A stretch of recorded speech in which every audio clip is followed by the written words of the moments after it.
আসসালামু আলাইকুম। কী অবস্থা সবার? তো তোমরা গেটটা দেখেই বুঝতে পারতেছো যে আজকে আমি কোথায় চলে আসছি। আজকে আমি চলে আসছি সেই নতুন মাজারে। যদিও এটা এখন আর নতুন নাই, কেননা অনেক দিন আগে এটা বানানো হয়েছে, তবে এখানে কোনো লোকজন আসে না। ফার্স্টে ঢুকে দেখতে পারছি যে এইখানে একটা গ্যারেজের মতো করে বানানো হয়েছে, আর এইটা হচ্ছে যে এইখানে যেসব লোকেরা কাজ করে এইখানে হচ্ছে তারা থাকে।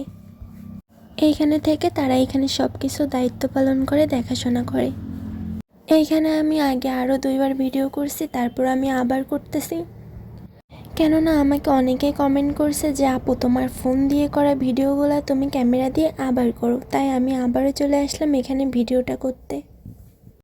তো আমি মাজারের ভিতর ঢুকে পড়ছি, আর এইখানে অনেক ফুল গাছ লাগানো, যদিও এখন শীতকাল চলে আসতেছে তাই অনেক নতুন নতুন ফুল গাছ লাগানো হয়েছে। আর মাজারের একটা কোণায় ছোট্ট একটা পুকুর সিঁড়ি বাঁধানো।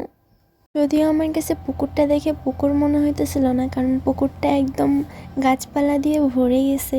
সে যাই হোক, আর এইটা হচ্ছে যে এই মাজারের একটা মাত্র মসজিদ, তবে মসজিদটা আমার কাছে অনেক ভালো লাগছে মাশাল্লাহ। তোমরা কারা কারা এখানে আসছো আমাকে কমেন্ট করে জানাবা কিন্তু।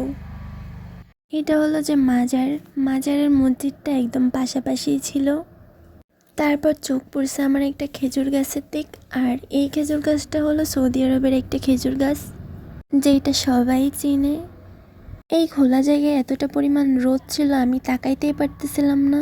সে যাই হোক, মাজারটা খুবই সুন্দর, কিন্তু এইখানে কেন জানি না কোনো লোকজনই আসে না, হয়তো বা ভিতরে হওয়ার কারণে কেউই এখানে আসে না।